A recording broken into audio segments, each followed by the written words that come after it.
Éric Burban, bonjour. Vous êtes directeur Bonjour, Alain. général de Corteco SAS, France, Benelux et Et Afrique. Alors, Équipe Auto 2015, c'est quand même un équipe auto particulier puisqu'il y a un certain nombre de grands de ce monde qui ne sont pas présents. Vous l'êtes. Qu'est-ce qui a fait que vous êtes présent à Équipe Auto dans votre métier qui finalement est le même que ceux qui ne sont pas là? Disons que nous, on a la chance chez Corteco d'être là effectivement tous les 2 ans, avec un stand encore plus grand que il y a 2 ans. Pour nous, c'est un rendez-vous important. Effectivement, des grands équipementiers sont absents aujourd'hui. Bon, c'est leur choix. Je pense que c'est plus une question de budget avec des cost-sharing internationaux. Voilà. Bon, nous, on est là, on fait du business. Au niveau quantitatif, qualitatif, on pense que ça va être un bon cru. Il y a 2 ans déjà, c'était un bon équipe auto. Celui-ci est très bon et on fait même du business. Et votre cible alors, c'est les distributeurs ou les réparateurs? Les distributeurs, non pas les réparateurs, on n'a pas des produits pour les réparateurs, juste de l'information aux réparateurs sur les nouvelles technologies. Par contre, ce sont les distributeurs, ce sont les importateurs, d'autant plus que cette année, Équipe Auto est axée sur le Maghreb, Algérie, Tunisie et Maroc, ainsi que sur la Pologne, où on fait un très bon business. Parce que l'orientation Équipe Auto 2015, c'était le réparateur.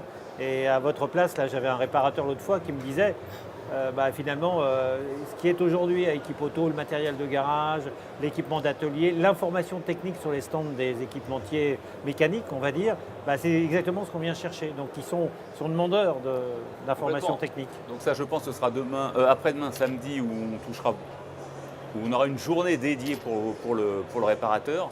Bon, les produits que nous vendons s'adressent essentiellement, effectivement. La finalité, c'est pour le réparateur, mais c'est surtout le distributeur qu'on doit convaincre en expliquant que le produit d'origine, qualité. Ensuite, le réparateur, changer un joint, changer une poulie, changer un filtre. Il n'a pas besoin d'être formé par Corteco pour faire ça. Il le fait peut-être pas tous les jours, mais presque.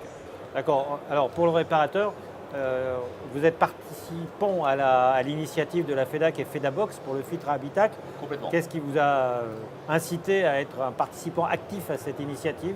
Alors, cette initiative, on l'avait déjà fait avant la FEDA, mais à notre petit niveau.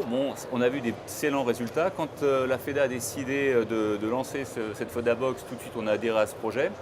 Donc on est, je crois, 8 à être présents, 8 fabricants ou équipementiers de premier rang à être présents auprès de cette opération. Ça nous permet de relayer quelque chose qui est d'utilité publique, bien entendu avec une volonté de faire du business derrière, mais qui est la santé au sein du véhicule. Quand on sait qu'au niveau de la filtration habitacle, les sièges arrière où se trouvent les enfants sont 4 fois plus pollués que si on était à l'extérieur dans un tunnel, quoi. Voilà. Donc, on est partie prenante, c'est le charbon actif, c'est d'actualité, on parle de COP21 dans quelques semaines, on parle de pollution, on parle de... Voilà. Donc, on surfe là-dessus, il y aura du business pour tout le monde à faire, bien entendu, mais avant tout...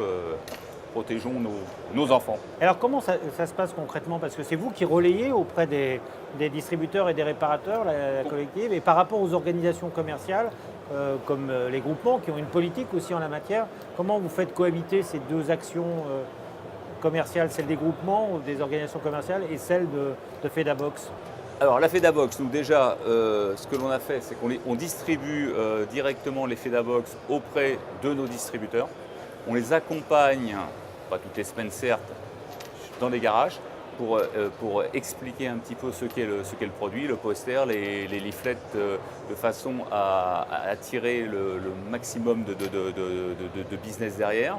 Au niveau des distributeurs, il y a des opérations qui sont menées en parallèle, donc en termes de remise additionnelle, de façon à ce que le produit soit également disponible auprès du distributeur, de façon à ce que lorsque le garage a besoin du produit, il soit disponible. Voilà. De votre point de vue, c'est un succès. Enfin, ça se passe. Pour nous, pour l'instant, la façon dont c'est reçu sur le terrain, c'est vraiment positif. Complètement.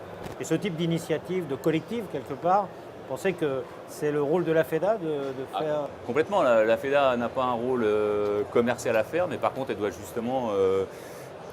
rassembler les différents fabricants ou importateurs ou distributeurs ou repackers dans ce genre de produits de façon à booster, c'est dans l'intérêt de la profession bien entendu.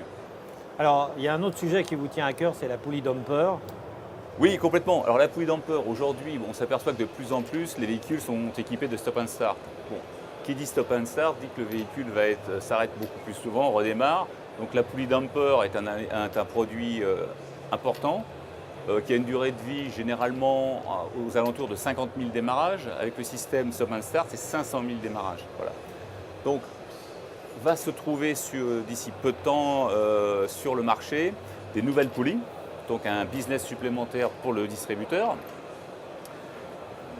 mais également des poulies qui ne seront pas obligatoirement spécifiques au stop and start. Et là, il y a un risque d'avoir des soucis de qualité, parce qu'une poulie qui est donnée au départ pour 50 000 démarrages se retrouver à en faire 500. Donc nous mettons en avant toute une signalétique sur nos boîtes disant que ce produit est à la fois compatible pour 50 000 et surtout pour 500 000 démarrages. Voilà. Ça, c'est la force de Corteco avec son usine vibroacoustique qui appartient donc au groupe Freudenberg et qui nous fabrique nos poulies. Eric Bourbon, merci et puis bon salon Equip Auto. Alain, merci également.